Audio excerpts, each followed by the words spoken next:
Hey, what's going on, everybody? Happy Thursday. Happy Thursday. Going to go ahead and get into it. Going to wait for a few people to join here, and I'm going to post on my usual channels. Then we'll go ahead and get to it. Okay. Alrighty.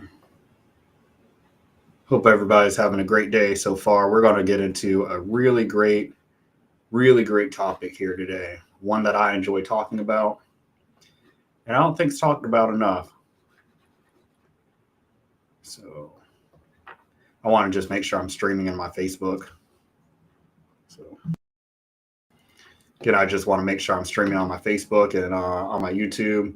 Again, guys, about 5 minutes, we'll get rolling here. So just waiting for people to join. And if you guys have any questions about what we're discussing, just please let me know. So I will open this up and present this. Present. Great.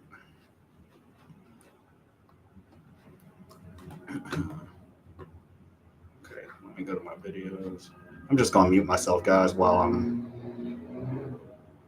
getting everything set up here.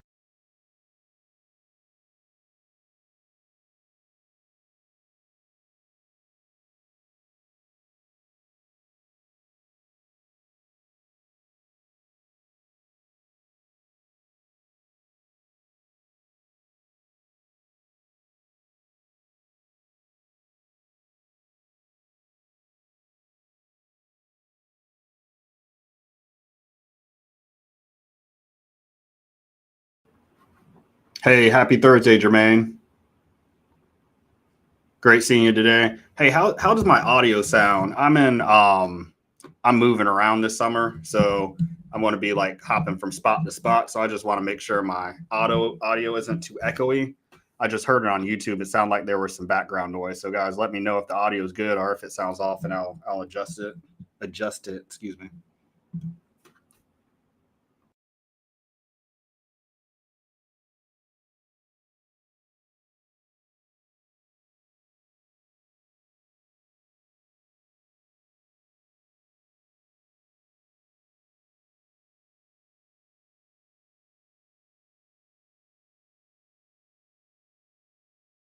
All right, great. Thank you. Okay, cool. So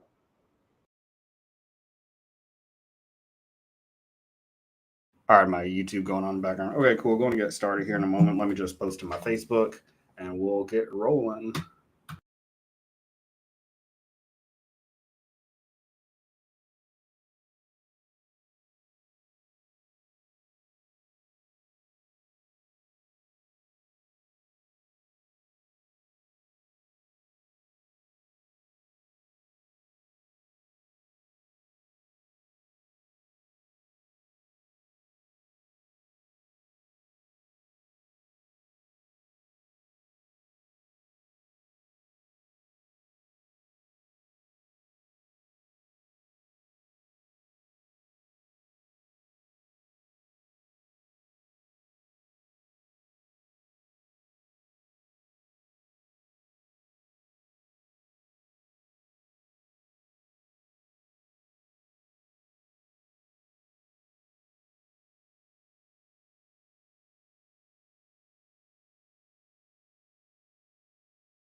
All right, great. So going to go ahead and get rolling here. And okay, this is going to be a good one. And people that are watching the replay, awesome. You're going to be in for a treat here.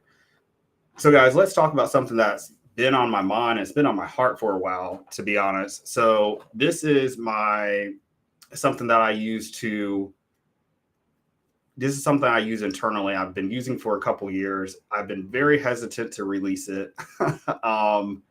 Just because it's woo woo, guys.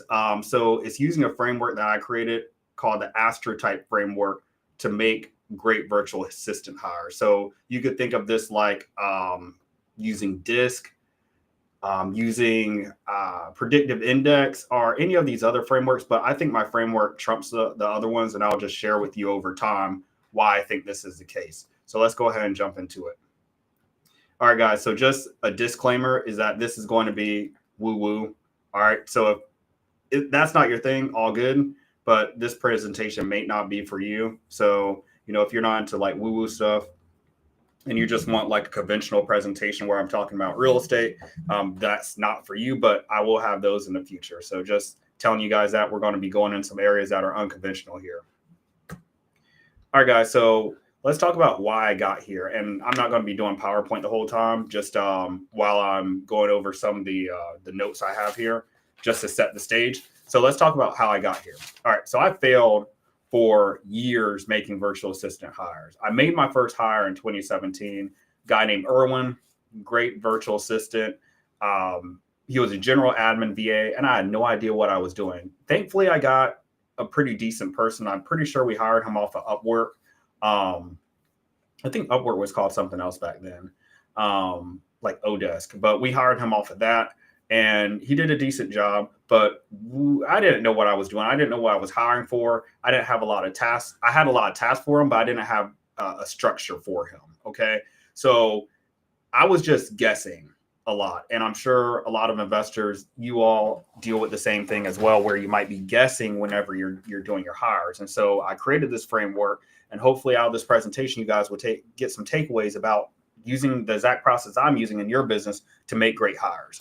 So I don't want you guys guessing anymore.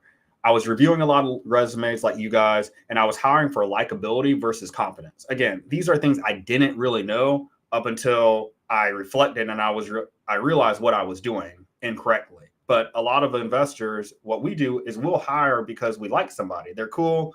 We're vibing with them. We're gelling with them. Okay, you're on the team.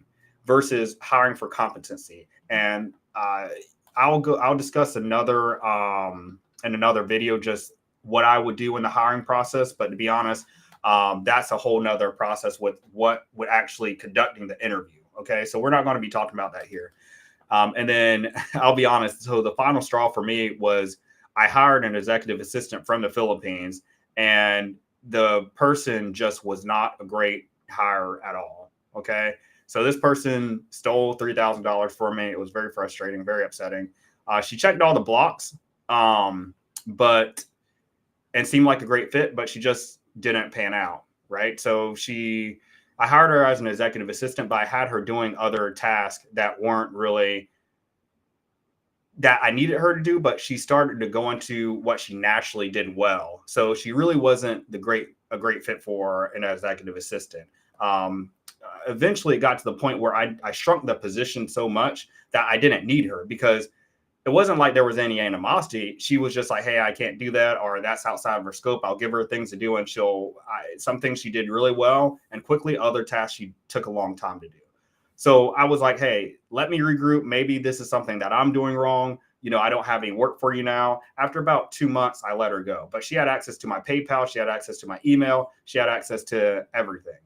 And after I let her go, again, it was amicable. We both split what I thought on good terms, but apparently she was going through a difficult time. I think she lost one of her grandma or grandpa at the time, and she ended up still having access to my PayPal. 2 weeks after I fired her, she sent $3,000 to herself, and it took a long time to get that money back from PayPal.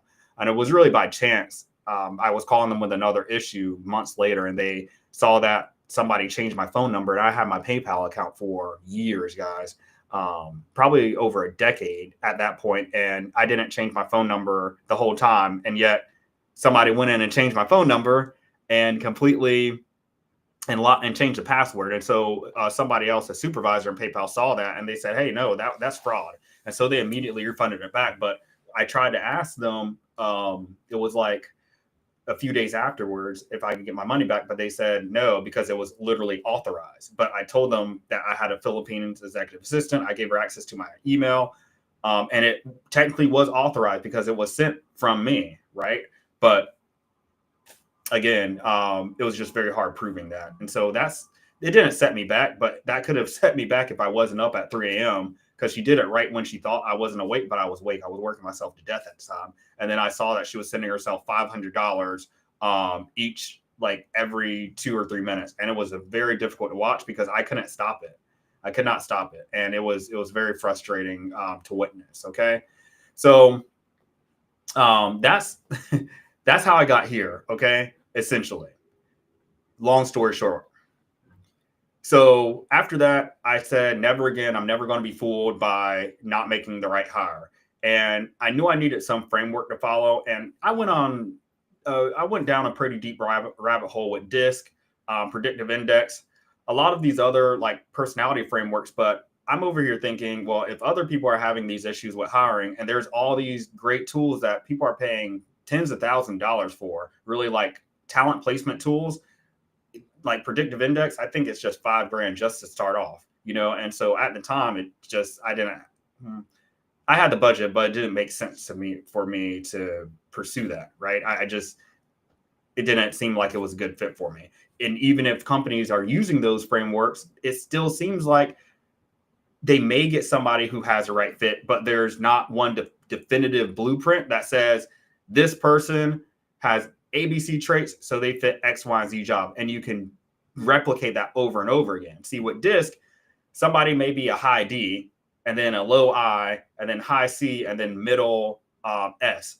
And that person may be a good fit for an acquisitions manager. Well, how do I take that framework and copy and paste it into somebody else, right? So that's great that I found the right person for that job, but how do I take those traits and then those exact metrics and then find somebody else? So if that person who was a great acquisitions manager was a 80, had an 80D on the DISC framework, and then a 41I, and then an S was a 33, and then C was 21. Well, in theory, I would need to find somebody with those exact traits to find the right fit. If they're off by even one number, and that person didn't work out, then that would tell me, okay, well, that's not a good framework I can follow to replicate hires. Guys, what I'm doing here and what I am attempting to do is make not only good hires, great hires, and to be able to replicate it. So I want you to ask yourself this: if you guys have hired anybody before, has there been one time where you were like, that was my absolute best employee? If they're still working with you, I'm going to show you guys how to actually replicate that person, or at least get the certain traits from them now. So if they ever leave, or if you want to find somebody else like them, have two of them, you can. And I'm fairly confident. I'm actually really confident that this framework will be able to do that for you. Okay. So again, went down the rabbit hole, was trying to look at these other frameworks, but they just weren't doing it for me. So, oops, I went backward. So fast forward a few years later, because that's like 2018, 2019. In 2021, I was using some other placement companies before then, but in 2021, that's when I really started making my own like hires, because I was using a company called Rocket Station before then. They were great, but I wanted to have more control and lower overhead too, based off of what they were charging. It was a little bit too much based off of what I wanted to spend. But I ended up going off on my own and hiring people on my own. I was hiring employees on my own before then, but this was the first time I was like, hey, I'm going to go off and not have any agencies. I'm just going to do this myself, because I felt like I could do a better job than any other agency out there. So in 2021, I hired the best employee ever in my time as a business owner, like regardless of nationality. I'm talking about Filipino, from Australia, from America, from Africa, Venezuela. I've hired hundreds of virtual assistants, yet this one employee named Jay from the Philippines was my absolute best, hands down by a mile, employee that I hired. So you guys may ask, and that's why I put this in this PowerPoint, why isn't she with me now? Guys, I scaled down big time in 2023. I basically took like a sabbatical. I was still working, keeping my brand up, still wholesaling. However, I scaled back big time. I needed to focus on myself. 2023 would have been 16, 17, 18, 19, 20, 8 years into the business. And that was not working any weekends. Or excuse me, I was working every weekend too. And even when I would go on trips and vacations, I really wouldn't go on vacation. So that was the first time I put boundaries around my work. Okay. And as a result, I scaled back significantly because I didn't know what my real estate consultation company, our wholesaling company, was going to look like. So I found her a home because I wanted to reduce all my overhead and just do me for a little bit. I'm sure some of you guys could relate if you guys been an entrepreneur for a while. Okay, so so I observed she and a few other assistants I work with who perform really well at technical administrator roles were all ISTJs, and we'll get into this in a little bit, but that's the personality type. ISTJ, it's an introverted, sensor, thinker, judger. Perfect position, perfect person for any operations or administrative role. Or guys, if you have somebody, if you're in a business and you're a solopreneur and you just need help, an ISTJ, you can tell them what to do. They're like ChatGPT and they'll know what to do. They're the only personality type that can do that. Even some of the weaker ISTJs I found, their brain just works like that. So when in doubt, hire an ISTJ. Not to cold call or anything, but if you have like a lot of technical stuff that needs to get done and random tasks, hire this person. Trust me, it will work out. So I took note of when Jay was born, her human design, her Clifton strengths. But in 2021, I thought just that personality type was like the main factor determining whether or not somebody will be a good fit. And I actually have a book right here. I don't know if you guys can see it here. So I'll stop screen sharing here. It's called Do What You Are. And this book right here is essentially is great because it tells you what the best roles are for people, like what the best jobs and careers are for people with each personality type. So it was made, I think they printed this in 2000 and I think 90s initially, and the last edition was 2007. So some of the job descriptions are a little bit dated, but you can get the gist if you get this thing. So great book. So what I'm doing right now, guys, it's not anything completely revolutionary by using the MBTI, right, in 2021. Because clearly there's literature with that. But for me, it was being able to predict the person's DISC profile. What are their Clifton strengths? Are their big five, right? How neurotic are they? Could I create a personality profile just based off of the individual's birthday, their personality type and their birthday? Right. And any other characteristics I could get without them taking a test. I'm like anti-test. I don't want people to take a test. I want to know who I have even before testing them. Okay. So in 2021, I did not mean to do that. In 2021, if I could hide that, what I ended up doing was starting to take note of every single employee that I had after that, what their MBTI was and what their Clifton or what their birthday was, right? So I had a coaching program. What I was doing at the time, I was teaching investors how to scale their businesses using virtual assistants. So I was essentially placing virtual assistants in their company and then showing them the fundamentals of leading a team and showing them the fundamentals of marketing. And after 2 years, guys, it was amazing. After 2 years, 97% of my employees I placed were still with the investors and they were thriving. So I haven't checked back in with them like in a year, but I mean, that's a pretty good stick rate, guys, because if an employee is going to leave, they're going to leave within the first like 30 to 90 days. But if they stick after that, that lets me know that the employer's happy. So the investor was happy with them. It's a good compatibility fit. And also, too, the VA was a good fit and they're performing well in that job. Okay.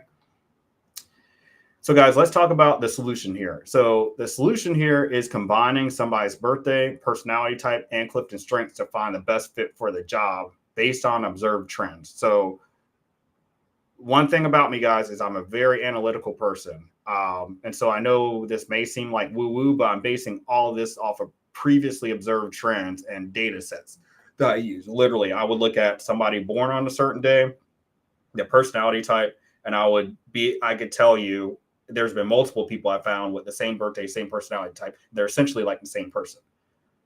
Yes, there's exceptions to the rules. Everybody has their unique characteristics. But if you guys find an INTP born on July 31st, they're going to be very similar to me. But you're talking about 5,000 plus archetypes. So it's probably rare that you're going to get to know somebody at my level in your network right? If they're in real estate with my same birthday and personality type, okay? Because I'm a 31 July, and that's not really a super common birthday. 31st birthdays aren't common. But, and another thing too, guys, if you're like, why is this guy talking about birthdays? Okay, so there's another book I have here. Love this book. I'll show this to you guys. I'll put this on full screen. Okay, yeah, so this book right here I've been using for about 2 years to determine the birthdays. Like each birthday has their own certain characteristics. And again, before I started implementing this and using this, I've asked over 100 people, hey, just tell me if this description matches you.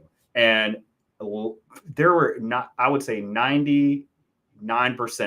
So one person only told me that about half of it fit and half of it didn't. And I think they were not really being honest with themselves, because I asked them when their husband was around. And if I would have asked her separately, she probably would have said yes. So it's a darn near 90% hit rate. So this book right here, a guy named Gary Goldschneider, passed away during the pandemic. He spent pretty much his whole life getting together profiles for over 20,000 people and observing certain characteristics, soft skills, tendencies that people have born on certain days. So your personality type, guys, is going to tell you what your cognitive functions are, right? That's more of like how your brain works.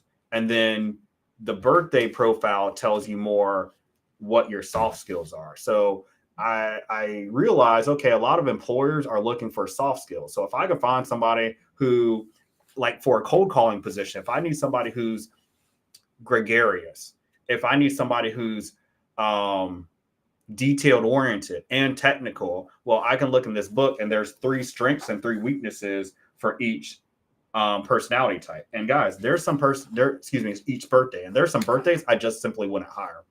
I wouldn't. I know that's harsh to say, but we're actually in the season right now. Cancer season. A lot of cancers, guys. Love you guys. But, in my business, don't think you guys work. And again, this isn't like me saying, oh, astrology. It just happens to be on, let's see, June.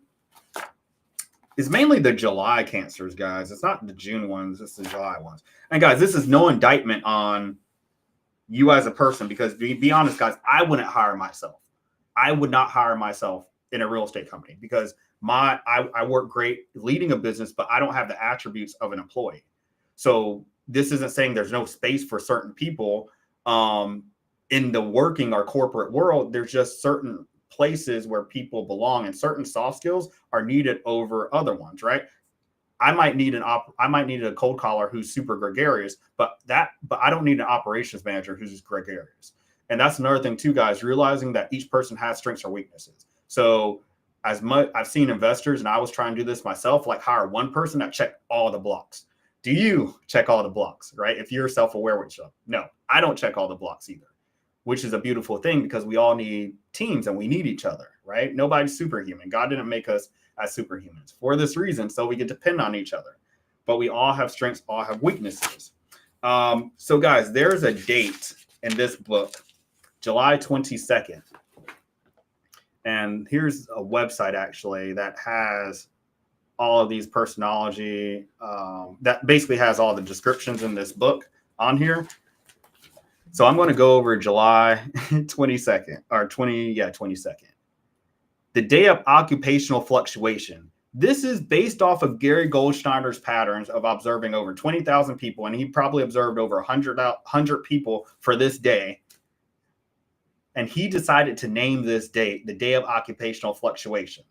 So if I know that this data is 95 to 99% accurate, and mind you guys, vaccines, cancer, chemotherapy, anything medical, I think you only need a 10% success rate for something to go to market. Guys, it's really low, because a lot of people will say this is woo woo, but I'm gonna see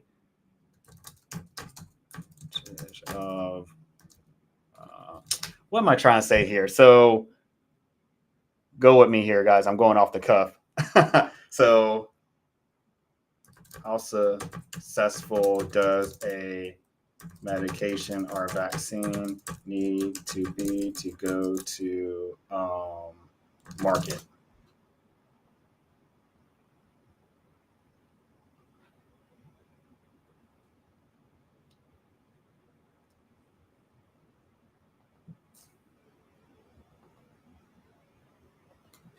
In clinical trials.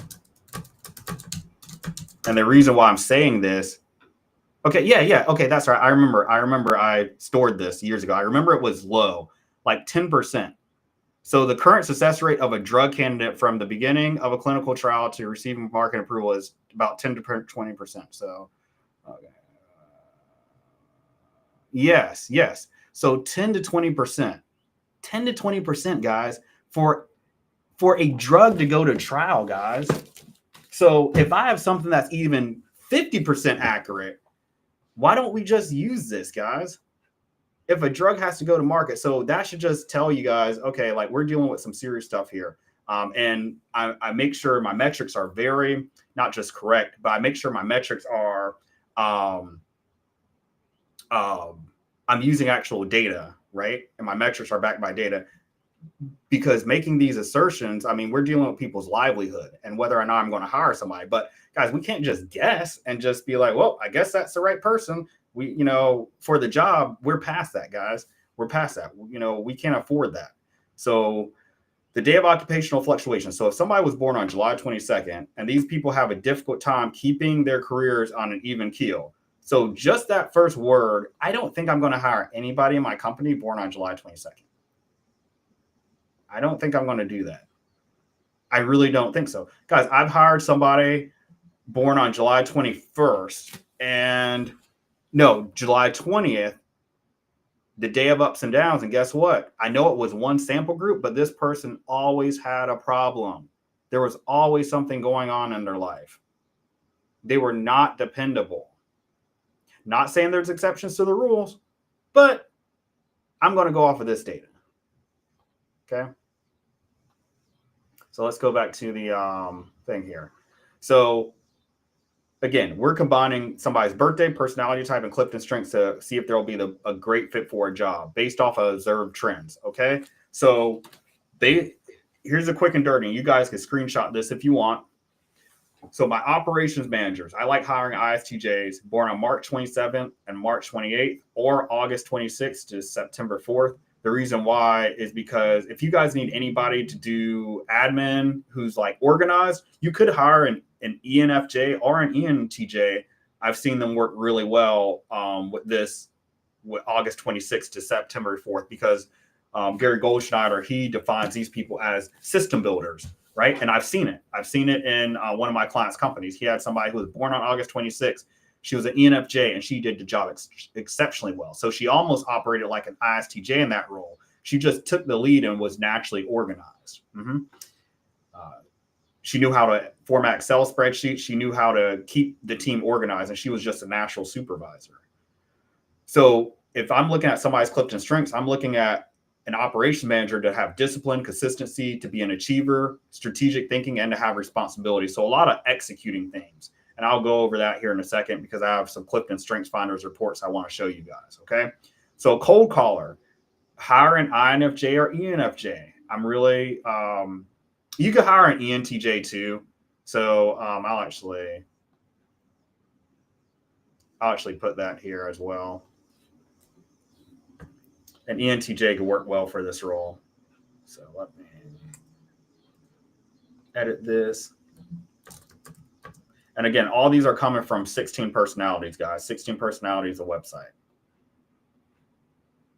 Okay, great. So, all right, cool. So an INFJ, ENFJ, or ENTJ. Any day in April are the 1st to 15th of May, right? So April and May, when in doubt, hire people April and May for cold caller or lead manager positions. Positions you need people to call, right? I like those dates for them. Really, any time in April works for any role, but I found that the exact archetype ISTJ born on March 27, R28, specifically March 28, works perfectly for this role. Okay. Some Clifton strengths. I like them having positivity, consistency, achiever, woo, so winning over people and includer. Lead manager is going to be a little bit different. I found that ENFJs don't translate well to negotiations, nor do INFJs. INFJs can do it, but you almost need to spoon feed them. They don't like INFJs and ENFJs. These are like people. They don't like competing against people. They like more like getting people together towards a common goal. So ENFJ works really well for cold calling. They can follow directions really well, and they're extroverted. Now, for lead manager and acquisitions managers, I like ESFP, ENTP. If you can find an ENTP, great, but these are basically life's entrepreneurs, so it'll be I'd be hard pressed. I don't think I've had one ENTP since I started doing this, like apply for a job. Like, if they did, I probably missed it early on, but I would hire them in a heartbeat for acquisitions. And even so, this is a correlation to actually investors. So the investors I consult, some of the most natural investors are ENTP. Two guys that are coming to mind right now, Dedrick Polite, he's an ENTP, and Derek Blades. I don't know if you're watching, but Derek's he was in my coaching program a few years ago. Derek Blades, ENTP, both great at doing the job. ESFJ also works really well for this role too. Again, any day in April or May, okay? Or May 1 through 15. So I want to go over a little case study here, guys. So let's talk about this. All right, let's talk about an actual case study, because you guys may be saying, okay, this works well, but like, does this actually work? Okay. Well, I want to show you guys something.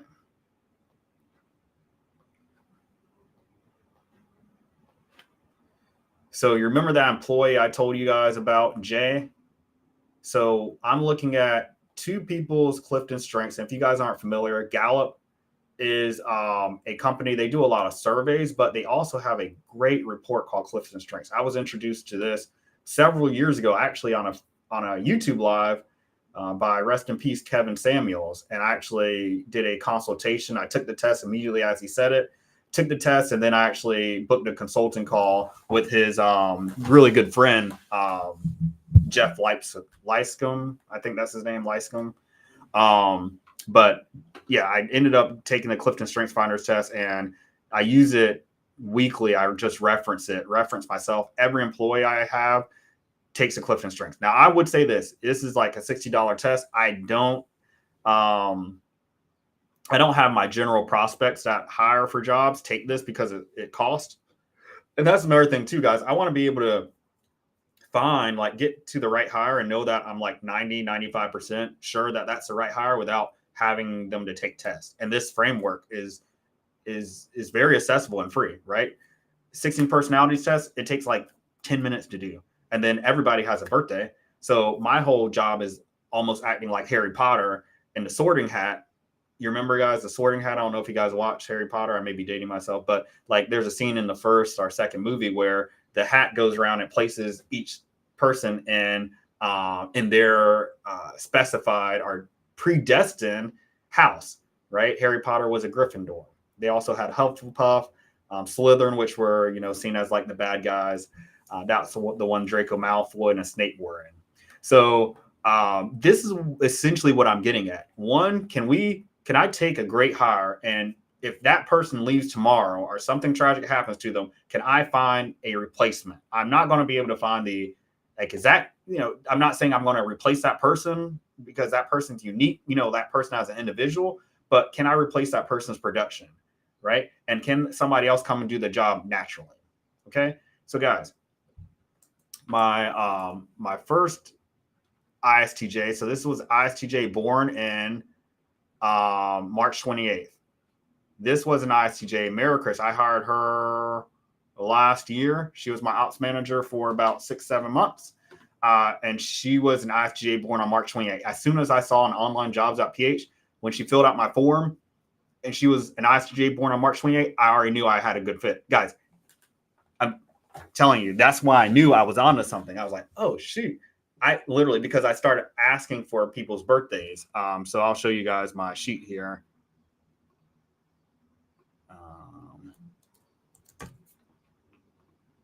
Okay, so okay, so this is my form here. So I'll hide their first and last names here. Okay, cool. So guys, I have all my prospects fill out a form, and they need to tell me their 16 personalities type.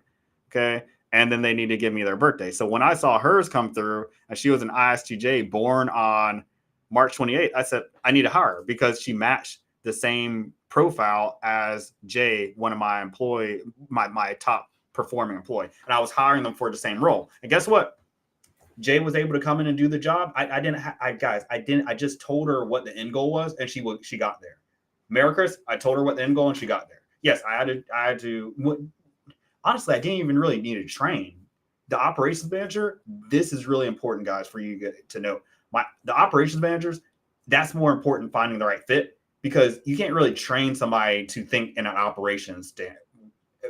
Like, you can't really train somebody to think how an operations manager thinks. Like, either you get it or not. Because an ops manager, especially a technical one, they need to be able to problem solve themselves and to get to an endpoint without me telling them. And there's only like a certain personality type that can do that. You'll get a lot of ENTJs that apply to your jobs, right? Guys, I would say like over half of these people are ENTJs, right? And they gravitate towards real estate. That's why. But again, a lot of these ENTJs, they're just all the same. I know even the sharpest ENTJ here won't come close to an ISTJ in an operation manager role. Okay. ISTJ. So Glenna right here, she was my ops manager from around this time last year all the way up until late last year. So probably like 6 months. And she was an ISTJ. I hit her name, but I think she might have been born on June 9th. Let me actually see here. Okay, yeah. Okay, so yeah. ISTJ born on June 23rd. Okay, so her birthday just came up. And so guess what, guys? I hired her as an operations manager, went in, performed the job well. Now, I would say there was a difference between how she performed and how Jay performed. And that's where the birthday comes into play, right? So she was more methodical, a little bit more sociable, a little bit more, I would say she's a Cancer. So a little bit more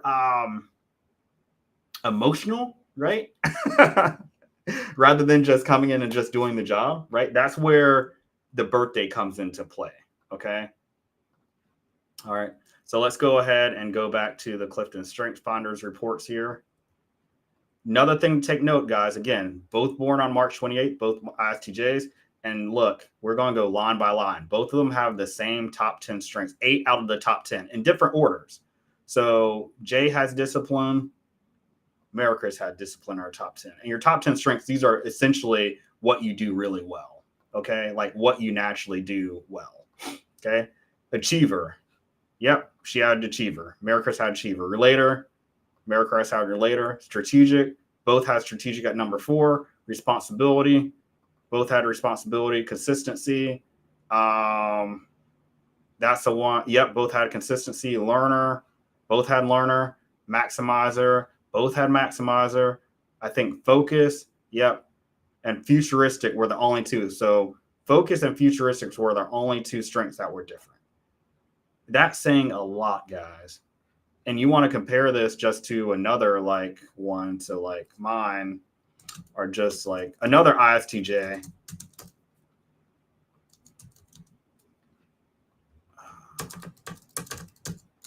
I think I might. Oh, yeah. Okay, cool. Yeah, so this is another one. So your ISTJs, guys, are going to have executing things. Again, if you ever hired somebody and you were just like, man, they're just avoiding the work, it's because probably they don't have executing things. So your SJ people like ISTJ, ESTJ, those are going to have SJ. Those are going to have executing themes.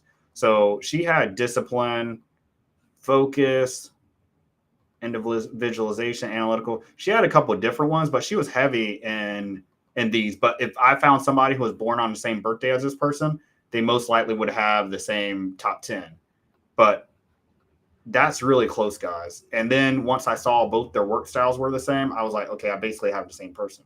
So now my goal is to only hire people based off of previous archetypes I have. And I have dozens of them. I know exactly what birthdays and personality types I need for each position, right? Not saying I won't hire somebody outside of that, but every time I deviate from my framework, guys, I end up getting bit in my buttocks. it really I end up paying for it every time I go outside my framework. So I stick to this pretty ruthlessly in my business.